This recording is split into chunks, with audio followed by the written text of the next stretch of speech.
left his feet on the moon. What I left were my lips. This was just a poem written by Nihal Karnanayaka, translated. The esteemed author and poet is here on the show today to speak about his latest book, Ripples. It's selected singular poems translated into English. We're going to have a great show with him. This is Good Morning Sri Lanka, and I'm your host, Jason. And I'm Banu, and we are very excited to give out something very, very exciting today. It's a special dose of poems and books, and of course, dealing with creativity and oozing that special it factor out of our bodies and minds.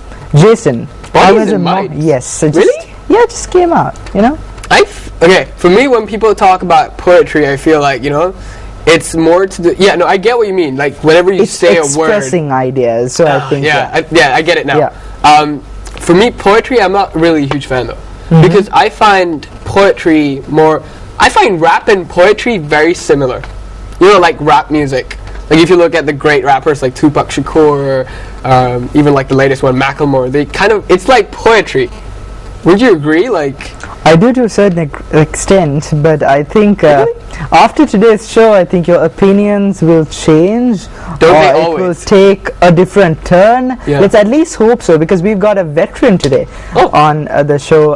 As Jason is going to, just now you already gave the introduction, yes, but I'm so excited because it's going to be one of those shows where we talk more about what life has to offer in a creative perspective. Yeah. We all have lives that we enjoy, but there's something that is always hidden, and I think we need to find out what that is. The author we have today, and also he's an esteemed poet, and he's very well known in this country, but I think he's one that actually when he writes something, he's engulfed in that situation. So without further ado, ladies and gentlemen, I wish I had a drum roll when I do this Alright, we have Nihal Karnanayaka. Raja Karnanayaka. Good morning. Good morning. Good morning. How are you? I'm fine. How was the drive here in the morning? What time did you wake up today? It's about 1 hour ago. A quick wash, a quick bath, That's how Good Morning Sri Lanka rolls. That is how we roll. Exactly. This on Good Morning Sri Lanka. So Nihal, tell us about your story. Yeah. Why did you end up here in the midst of Good Morning Sri Lanka, and tell us your story so far. The thing is that I have been interested in poetry from my very young age. Say from even when I was about 6 years, I used to recite poetry. Back when you were in year 2, that is? No. Long time. In the, you call it the baby class. Yes. A pre-grade. Pre-grade KG? class. Kindergarten? Kindergarten. That's right. Kindergarten. That's amazing. Yeah, because in our culture itself, there's a lot of poetry. If you go to I'm from Colombo, but if you go to a village, people keep on reciting poetry. Right. Yeah. So they say kavi. Okay. So that is poetry is a part of our culture, which is inborn in us. Okay. So I can remember reciting poems when I was very, very young. Right. So, and I have been reading poetry also from a very young age. Right. I know this is a bit of a long shot, but do you remember the first, poem that you fell in love with? You know what?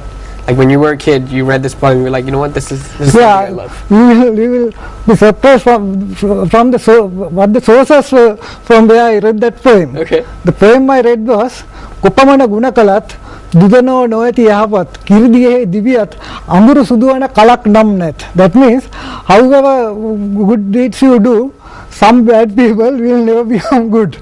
It is like if you immerse a piece of charcoal in milk, it will never become white. Right. So the source that I read was from the Parliament of Sri Lanka, from the Hansard.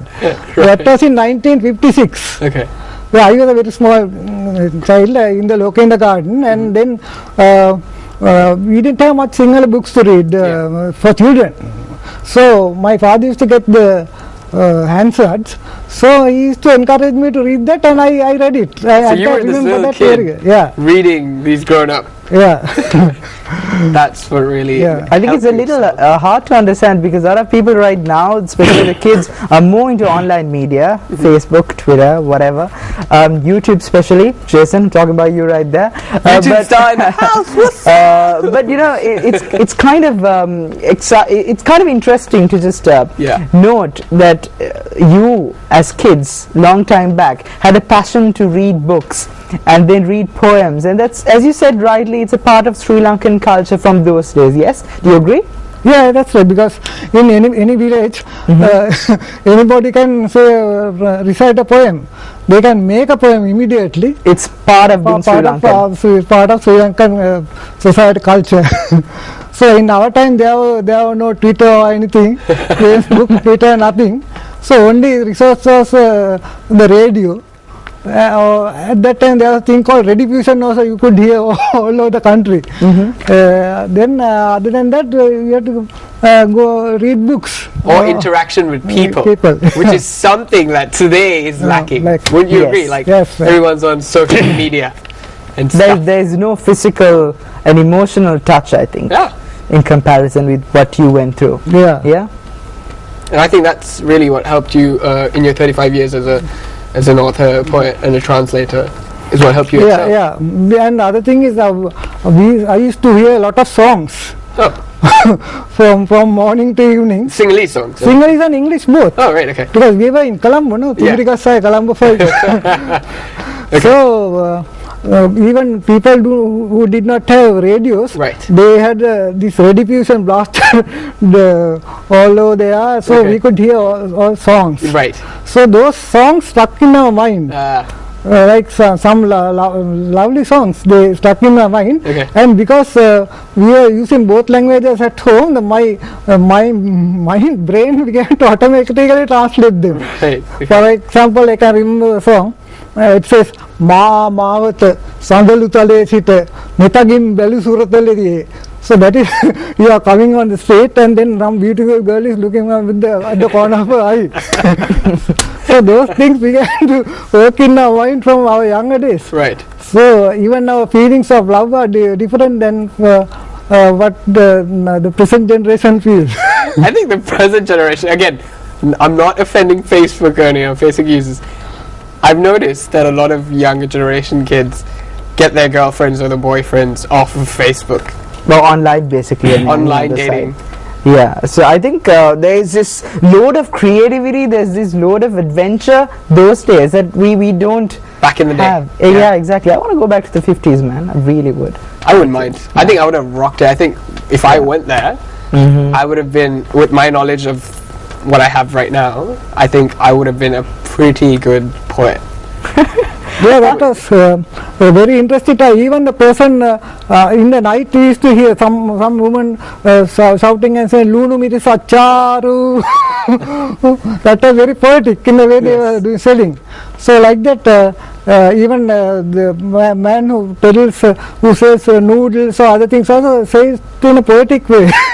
We do have so many creative stuff coming up during the show, Jason, and for you guys at home as well. I've got a book here called Ripples, one of Nihal's creations, and more books as well, so we're going to talk about them in a while to come. But foremost, I want to ask you, do you ever consider yourself as a poet? No, I don't consider myself as a poet. Why?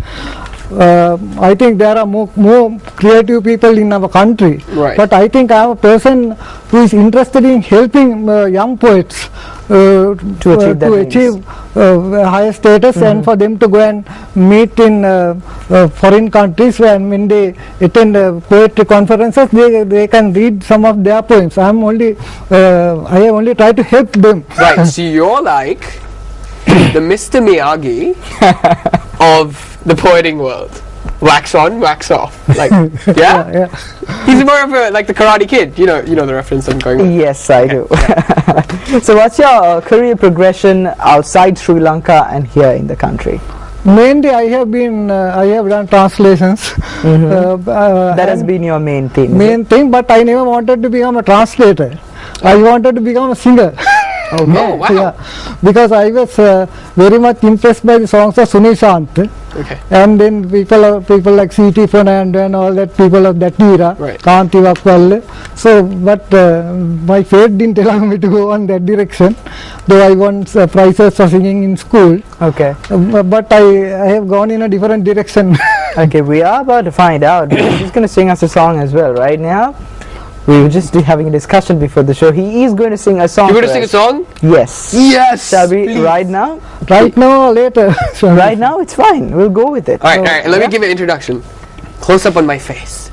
Lady, wait. Let me get this. Yes. All right. Ladies and gentlemen, the sweet songs and vocals of Nihal. Yeah, Take it I will away. sing only one part of the song. Okay. Right? So this is a song that unites all Sri Lankans, and whenever there is a cricket match or anything or anywhere in the world, they will sing this song automatically. So I will sing. So that. we must be knowing this song, I'm guessing. Sure, you must be knowing. I start. All right. Ulu pepela vela lela denawa sudata sude nangu Olu nelala mala gotala dinnada sudu nangu Innadi basamaha dinna obe atamala Olu nelala mala gotala paladimu apimala. I think that's enough. No? That is amazing. Wow. Well done. Vocal masterclass, I would call that. I was just switching the parts here, Jason. Wait, I'm curious now. yes. I've heard this song before. I've heard this at cricket matches everywhere. What does it mean? I know that one part means Sudu Nanga. That I is know that means young fair girl in Sri Lanka. There is two, a boy and a girl, very young couple. Okay. They are picking all this type of lilies, Okay. all flowers, So they're picking it together. picking it together. Right. But it is the really love is behind this song. Okay. But it won't directly say this is a love song. But Okay. only intelligently you can find that this is a love song. Okay. But So there's a the lot of greatness hidden meanings inside. The greatness is Hidden meaning. This Yes. particular song, which came 1 year before independence, has been living for the last 64 years.